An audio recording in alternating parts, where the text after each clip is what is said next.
Hi, I'm Ian, and this is going to be my presentation on the Epstein-Barr virus.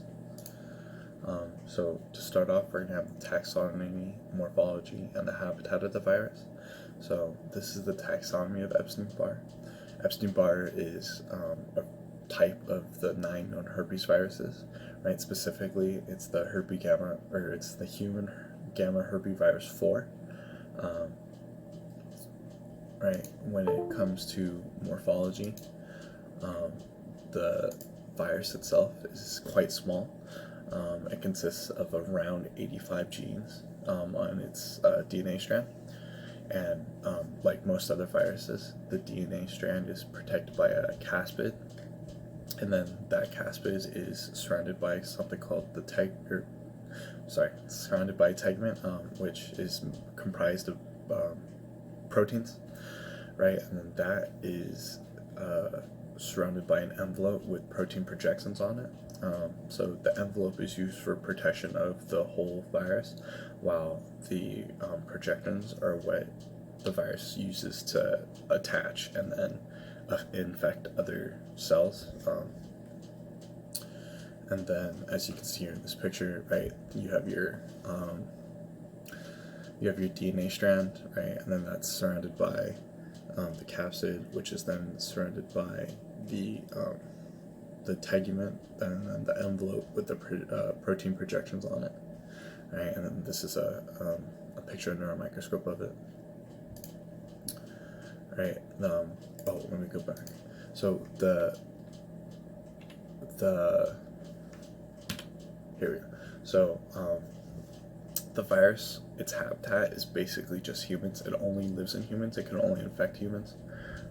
Again, it's a version of the herpes virus, right? Specifically herpes virus 4, and it's actually extremely common in the worldwide population. All right. By the time someone reaches adulthood, about 90% of people in the U.S. show evidence of having been infected with Epstein-Barr. And so when infected during like adolescence, 15 to 24 is like the sweet range for this. You have a chance of getting infected with mononucleosis, or infectious mononucleosis. It's also known as kissing disease. You can also get it when you're younger, but most of the time, if you're under the age of 15, you're not really going to show symptoms of being infected. But 15 to 24, you're probably going to infectious mononucleosis, and then past that, or even during that time, you can also develop a couple other diseases that will go on later. So once you're infected with Epstein-Barr virus, it becomes latent, right? And you'll have it for life. It remains in your cells. And then during this latency, no virions are produced, so you're not going to express like the sicknesses and stuff.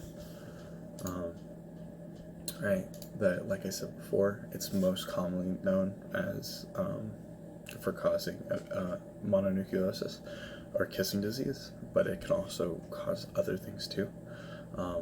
Specifically for infectious mononucleosis, right? The symptoms of that are going to be fever, sore throat, like flu-like symptoms, and large lymph nodes.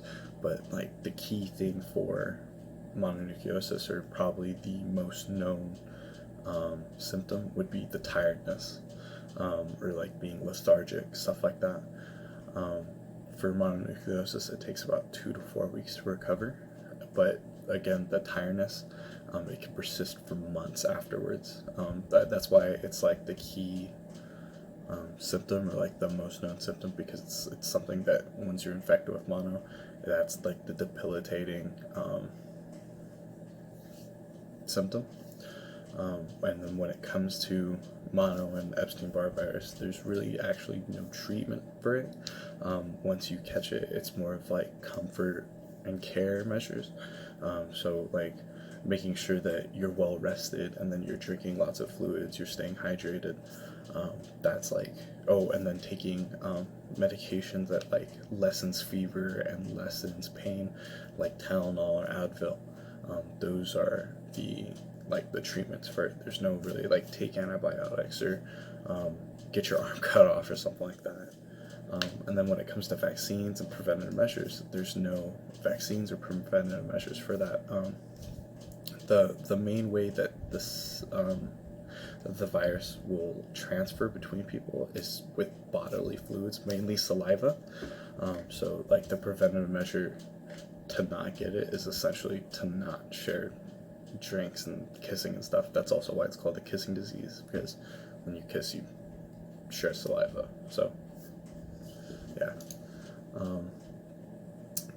Like I said before, though, that's not the only disease and ailment that Epstein-Barr can cause. There's a plethora of other things. So here are some of them. Right, it can Epstein-Barr can give you is associated with cancers and lymphomas. Right, Hodgkin's lymphoma, gastric cancer, central nervous system lymphomas, stuff like that. It has all been associated with Epstein-Barr virus, as well as then in like younger children, even though they don't, they're probably not going to get infected with mononucleosis. Sometimes it does cause like childhood disorders in them, things such as like Alice in Wonderland syndrome or acute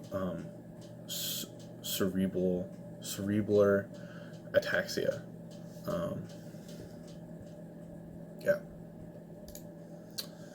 All right, now on to transmission, infection, and prevention. All right, so Epstein-Barr, like I said before, it's transferred mainly through bodily fluids, or no, it's transferred only through bodily fluids, mainly saliva, although it can be transferred through other things such as like genital secretions and stuff like that. The virus itself, it invades B cells and epithelial tissue.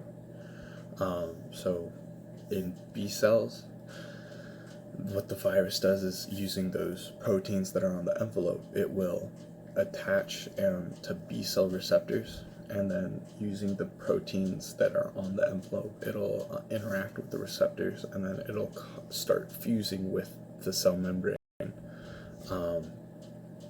And then with epithelial tissues, it's almost the same thing, except instead of it being with the binding and attaching to receptors and then interacting with those, it binds to the cell membrane, and then it interacts with integrins along the cell, right? But in both of them, it binds and then activates a fusion process with the cell. But in epithelial tissue, unlike B cells, the epithelial tissue, there are proteins that can impede the fusion process. But in both cases, once the fusion process starts, the capsid will dissolve, and then the viral genome will be exposed to the cell, and then it'll go to the cell nucleus. Right.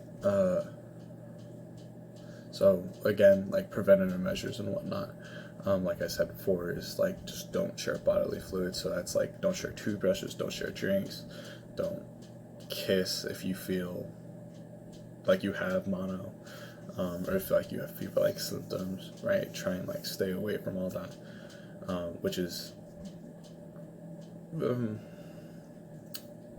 it's kind of hard a little bit. So that's why like a majority of people probably, or like I said before, how a majority of people have had Epstein-Barr, just because it's one of the, even though it seems simple, it's one of like the harder things to do. Right, and so after the cell, after Epstein-Barr invades the cell, we have the replication process. And like I said before, there's latency, but during the replication, there's actually two stages. So there's latency and then lytic. So during the lytic stage, this is when like the virus is active and it's actively producing virions. This is when you're gonna have your like the symptoms, if you have mononucleosis, or if it causes mononucleosis, this is when you're going to have like the fever and the sore throat, the enlarged lymph nodes, and the tiredness. Excuse me. So during this, um, the enzyme that's responsible for replication is going to be the viral DNA polymerase, and then during this process, during the lytic stage, the DNA is linear, and then all the genes are expressed. And then the other stage that we have is going to be the latency stage. So during the latency stage, there is no production of virions. You're not going to be sick. It's considered dormant. During this stage, the DNA is circular, and then it resides in the cell nucleus at this time, right? And this is probably the stage that it's going to be for, and that it's going to be in for most of your life.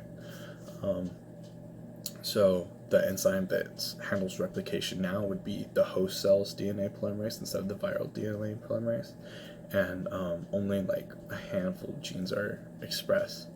Now, when Epstein-Barr invades a B cell, it goes straight into the lytic stage, but then after that, it'll go into the latency stage.